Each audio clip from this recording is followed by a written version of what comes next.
It's time for another day of camping. I've already heated up my tea for the day with this AlphaESS BlackBee. It's a 1000 milliamp hour battery. We're gonna see if it can stand a whole day of camping, flying a drone, photography, all the things that I need to do today. Gonna run off of this little unit. It is currently at 98% after making my first cup of tea, and let's see how it does for the rest of the day. Sitting in the footwell is where it's going to live most of the day today on the passenger side.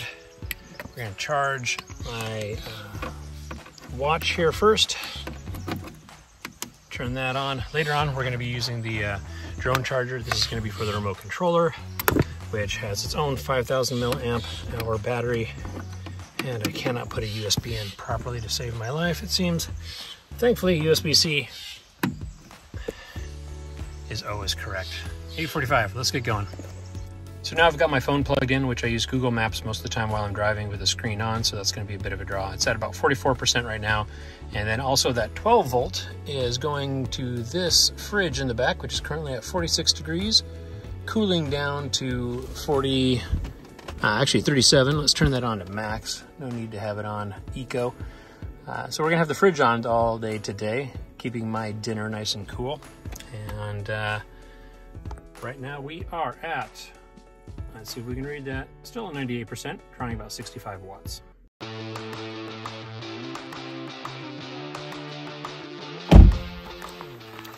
It's time for drone flight number 1 here at Green Peter Lake. We're gonna see why it's called green.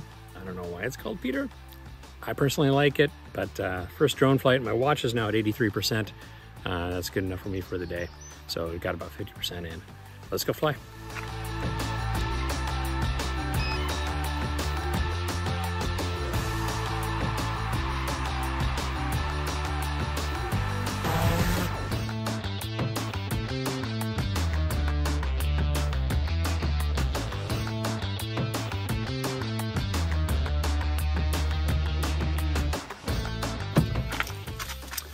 The first drone flight of the day is done, and this little battery is at about 12%. Now this is 5000 milliamp hours, whereas the power station from AlphaESS is 28,800. So you expect to get about 5 charges of these batteries, roughly, off of this unit, but because of resistance, there isn't quite that many in there. But right now it's at 95%, so let's plug this in, get it charging. It's still flashing because it's a little bit warm from being flown. But we'll start at 95 and see how far down it goes from charging one battery from 12% to 100%. Okay, the charge has started. The battery is cool enough now. I wanted to also note that this is using the PD100 port on the unit itself. So if we zoom in here, that first port is PD100 watt charging. And this charger can handle 65 watts. So it is going to be charging about as fast as it can during this whole process. Right now the fridge is running, which is about 45 watts, and then the charger is running, which is at about 65, 67 watts or so. Both of those together. Right now we're pulling 116. Let's plug my phone in,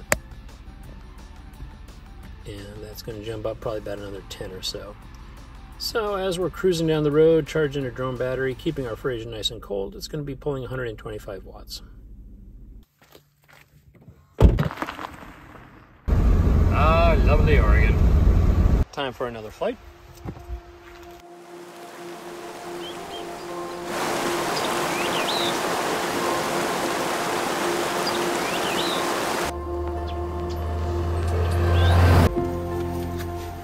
Flight number 2, this battery is about 14%, and the big battery is at 83%.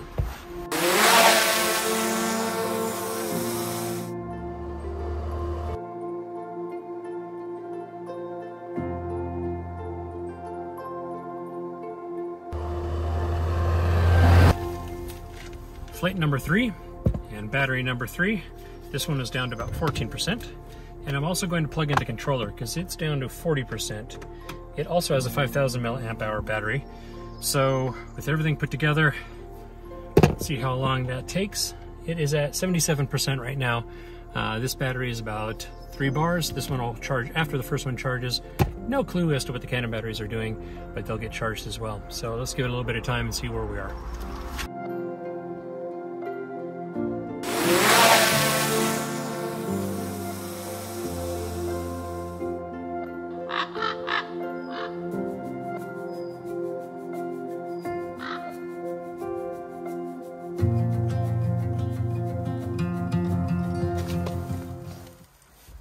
seems I'm getting a little behind.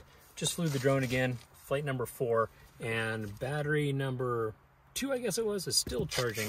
So what I'm going to do is I'm going to use a 130 watt AC adapter. Plug that into here, turn it on. Now what this is going to allow me to do is charge directly in the drone. So first one, let's put this in here to the drone. That will charge at 65 watts. A little precarious, I'll make it better in a minute. And then the second cord will go into the remote and charge it faster than that second port down there.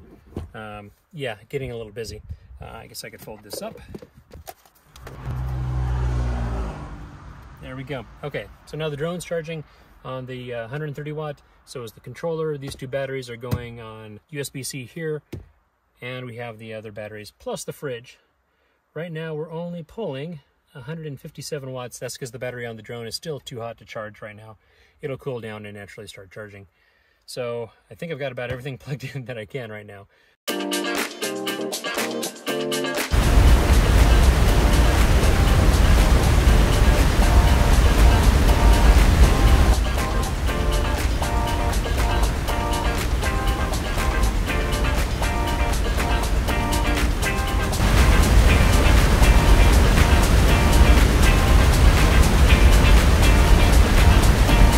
Sixth flight is done. I'm happy to report the Canon batteries are charged. That is the battery I just got done using. The one that's flashing so much because it's too hot. The one on the right is just about done. And what do we got down here? 59%. Fridge is still a nice 35 degrees. The controller is charging nice and fast. The drone is still just a little warm. That's actually the last battery I used. It's just a hot day. So once these all get charging, I'm going to give it a break for about an hour and a half or so and hit the road and see where we are.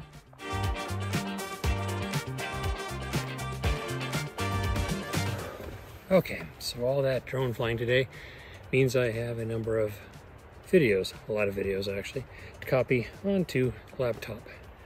We are at 26% for charging 5 or 6 batteries. Can't exactly remember how many. The controller keeping my phone going all day while it was showing the maps all day, as well as taking all these videos. And in general, just using a lot of juice. So we're going to plug this in to the power, and we're going to start copying photos and videos, which will take probably about a half hour or so.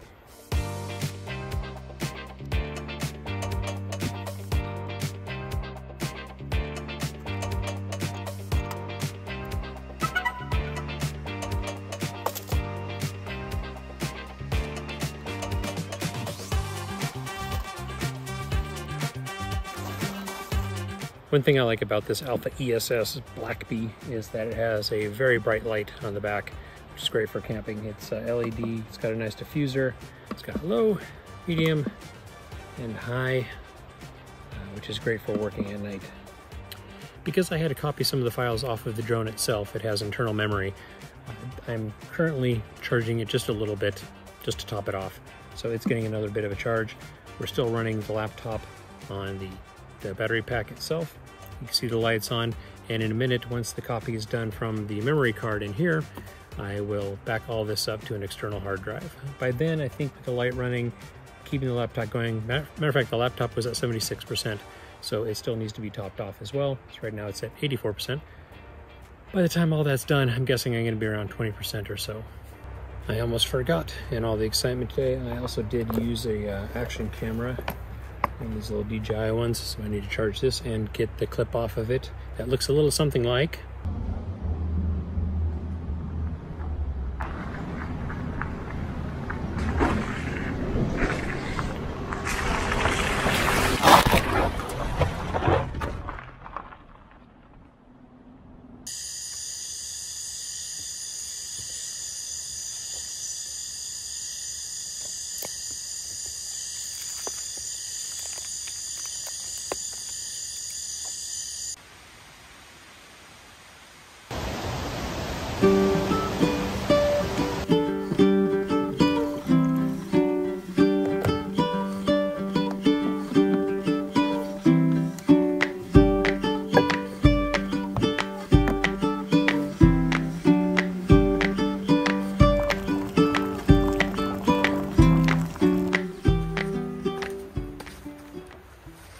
morning. It's a little chilly out here by Crater Lake in Oregon, but as you can see, the AlphaESS BlackBee was able to heat up one more cup of tea.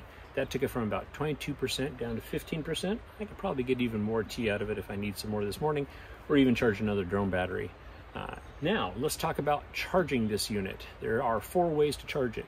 One is a wall adapter, a regular AC outlet like you have in your home. Number 2 is a solar panel. This can use just about any solar panel that'll connect to the port here.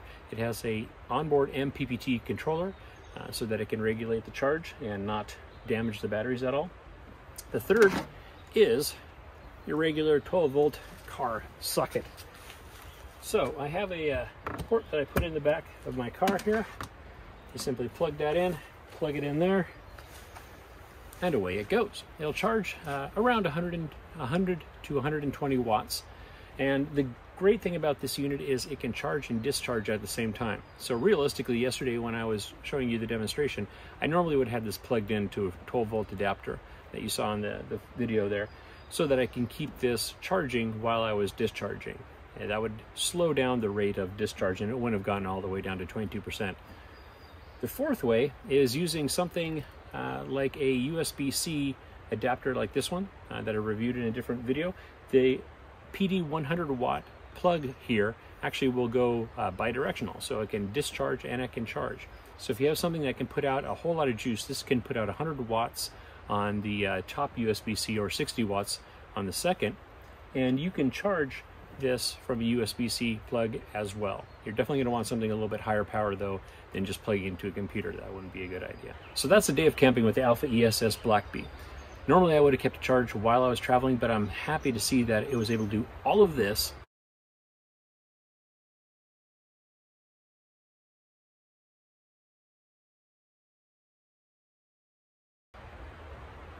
while on the road without having to be recharged.